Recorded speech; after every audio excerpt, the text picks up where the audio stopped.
What is a kibbutz in Israel? Nahal-Oz is a kibbutz of around 400 people. It's located a stone's throw away from the Gaza Strip.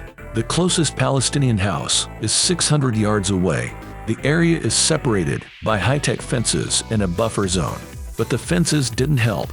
During the October 2023 incursion by Hamas, Nahal-Oz was briefly occupied by Hamas militants.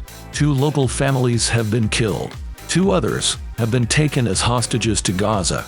Hamas would reportedly shoot people they found outside. We have to rebuild our lives, rebuild our community, go back to the kibbutz, says a local from Nahal-Oz. But what is a kibbutz exactly? In 1909, 12 pioneers established the first kibbutz, Daganya Aleph. Over the next 40 years, many more kibbutzim were formed. They became a symbol of the Jewish people's revival. The word kibbutz is derived from group in Hebrew.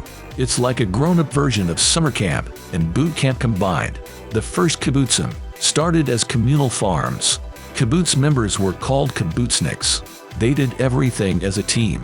They dressed alike. They ate in communal dining halls. They lived in simple, uniform concrete blocks.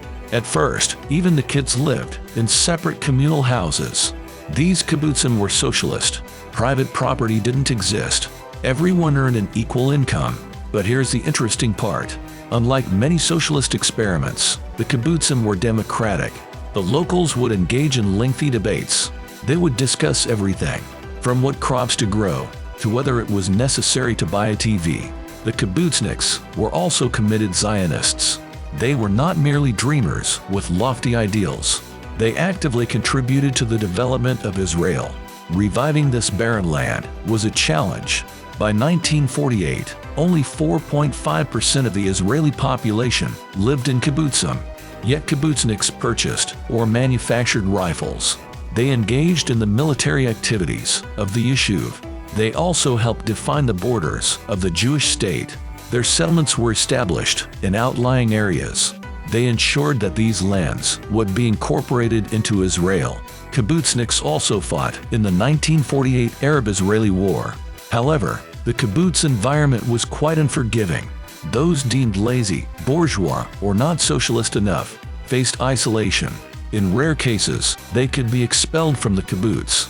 Kibbutzim often faced internal fractures. The more moderate leftists clashed with the staunch Marxists.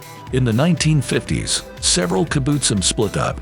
There are still 2 kibbutzim, named Ein Harod, right next to each other. As Israel expanded, so did the kibbutz movement. Kibbutzim became popular, even trendy, in the West. They were like the poster child for the best kind of socialism: humane, happy, and democratic. Over the years, over 350,000 international youth have volunteered on kibbutzim.